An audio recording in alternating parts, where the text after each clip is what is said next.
আর এই খবরের পাশাপাশি এবার আপনাদেরকে যে দিকে নজর রাখাবো অবশ্যই আম্বেদকর ইস্যু, যে ইস্যুতে উত্তপ্ত রইল দিল্লির রাজনীতি। আর এই আম্বেদকর ইস্যুতে এবার তপ্ত রাজধানী, তারপরে কলকাতায় এর আজ লক্ষ্য করা যাবে, কারণ এই বিষয়টাকে সামনে নিয়ে এবার পথে নামতে চলেছে তৃণমূল কংগ্রেস।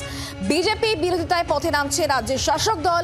23শে ডিসেম্বর মিছিল করা হবে, ব্লক টাউন সর্বত্রই হবে এই মিছিল। দিল্লির যে আজ, সেই আজ এবার শহর কলকাতাতেও, কারণ এই আম্বেদকর ইস্যুকে নিয়ে এবার তৃণমূল কংগ্রেস পথে নামতে চলেছে। আগামী 23 তারিখ মিছিল করা হবে, 23শে ডিসেম্বর হবে মিছিল। ব্লক টাউন সর্বত্র স্তরেই এই মিছিল হবে বলে জানা গিয়েছে। বিজেপি বিরোধিতায় পথে নামছে রাজ্যের শাসক দল। দিল্লিতে যে ছবি আমরা দেখেছি রাজধানীতে, এর আজ আমরা বুঝতে পেরেছি গতকালের পর আজকেও তপ্ত ছিল দুই কক্ষই।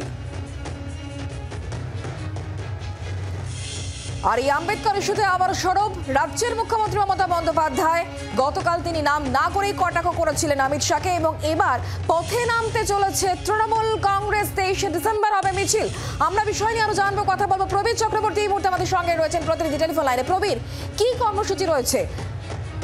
দেখো, আম্বেদকর ইস্যুতে তৃণমূল কংগ্রেস কিন্তু সোচ্চার। একদিকে যেমন সংসদের ভেতরে, সংসদের বাইরে, এবং মুখ্যমন্ত্রী মমতা বন্দ্যোপাধ্যায় তিনি কিন্তু সরব হয়েছেন। গতকাল সমাজ মাধ্যমে তিনি লিখেছেন, তিনি অবাক হতভম্ব।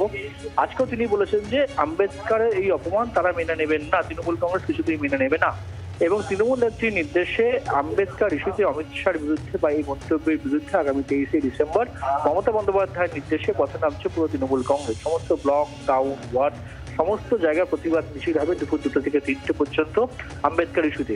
সুতরাং আম্বেদকর ইস্যু নিয়ে একদিকে যেমন সংসদের ভেতরে ঝড় তুলেছে, বিবিলে জানা হয়েছে অমিত শাহের বিরুদ্ধে, ক্ষমা চাওয়ার দাবি করেছে তৃণমূল কংগ্রেস, পাশাপাশি তৃণমূল নেত্রী তথা মুখ্যমন্ত্রী তিনিও সরব হয়েছেন।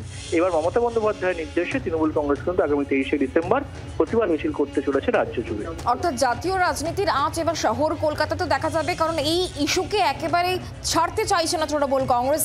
তার আজ আমরা লক্ষ্য করব আগামী বেশ কয়েকদিন ধরে। তাহলে কি প্রবীর? একদমই, দেখো যে আম্বেদকর একদিকে সংবিধান নিয়ে আলোচনা চলছিল পার্লামেন্টে, সেই সময় দাঁড়িয়ে সংবিধানের প্রণেতা আম্বেদকরকে যেভাবে অপমান করেছে বলে তৃণমূল কংগ্রেস সরব হয়েছে, সেক্ষেত্রে দাঁড়িয়ে রাজনৈতিকভাবে কিন্তু তৃণমূল কংগ্রেস কোনোভাবে ইস্যুকে হাতছাড়া করতে চাইছে না। মুখ্যমন্ত্রী যেমন বলেছেন যে দলিতদের সম্পর্কে বিজেপির কি মনোভাব তা প্রকাশ হয়েছে, এবং পাশাপাশি দাঁড়িয়ে সংসদের ভেতরে যেমন সোচ্চার রয়েছে তৃণমূল কংগ্রেস, রাস্তায় নামতে চলেছে তৃণমূল কংগ্রেস। মমতা বন্দ্যোপাধ্যায়ের নির্দেশে আগামী 23শে ডিসেম্বর রাজ্য জুড়ে তৃণমূল কংগ্রেস কিন্তু প্রতিবাদ মিছিল করবে সমস্ত ব্লক, টাউন, ওয়ার্ড ধরে ধরে। ধন্যবাদ প্রবীর আমাদের সঙ্গে থাকার জন্য। এবার আপনাদেরকে শোনাবো গতকাল রাজ্যের মুখ্যমন্ত্রী মমতা বন্দ্যোপাধ্যায় অ্যালেন পার্কে ঠিক কি বলেছিলেন এই ইস্যুতে, শুনুন। I am shocked about the comments of Ambedkar, Baba Saheb Ambedkar.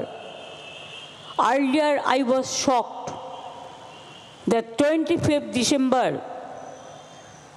the day it was a national holiday, it was totally cancelled by the central government. বাংলার আওয়াজ, বাঙালির আবেগ, জি 24 ঘন্টা।